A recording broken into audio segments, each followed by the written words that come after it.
Mga kapuso, pinagdiriwang po ngayon ang Pawikan Festival sa Naik, Cavite. At bilang bahagi ng selebrasyon, 200 pawikan ang papakawalan sa dalampasigan. May live report si Tony Pet Gaba. Tony Pet.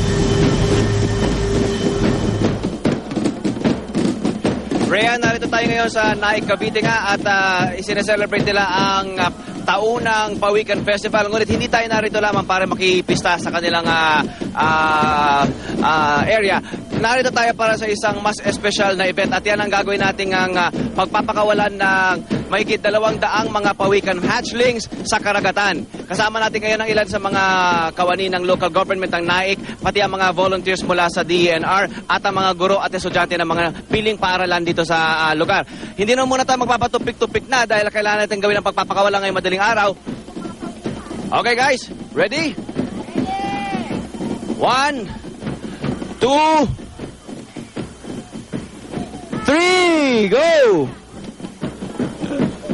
Yeah, medyo mabagal ang kanilang paglalakad dahil kasi sila mga maliliit na mga pawikan lamang.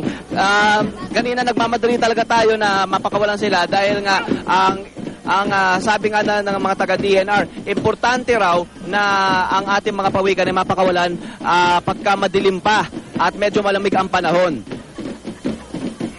So staggered ang ating gagawing pagpapakawala sa kanila buong araw. Ngayong madaling araw ay mahigit mga 75 na mga hatchlings muna at mamaya ang natitirang batch ay papakawalan sa takip silim. Yan ay dahil nga sa iniiwasan natin ng mga predators na mga isda na tuwing sabog o putok ang araw ay nagkalat at baka nga naman sila ay makain lamang ng mga isdang ito.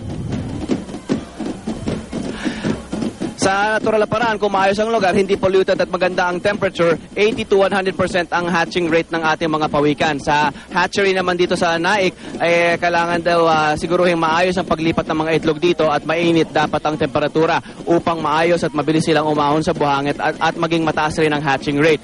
At ang ating mga hatchlings natin ay mula sa 2 mother pawikan na nakapag-produce ng mahigit 200 mga itlog. Ito ay proyekto rin ng local government ng LGU ng Naik na tinatawag nilang Pawikan Conservation and Protection Project at ito ay in cooperation with the Protection Areas and Wildlife Bureau. At nakikita nga nila medyo mabagal ang kanilang paglalakad papunta sa dagat. Hopefully, masubaybayan natin ito maya-maya lamang at ang second batch ay mabutan natin ng mapakawalan mamayang takip siling. Back to you, Rhea. Alright, maraming salamat, Tony Pet Gaba.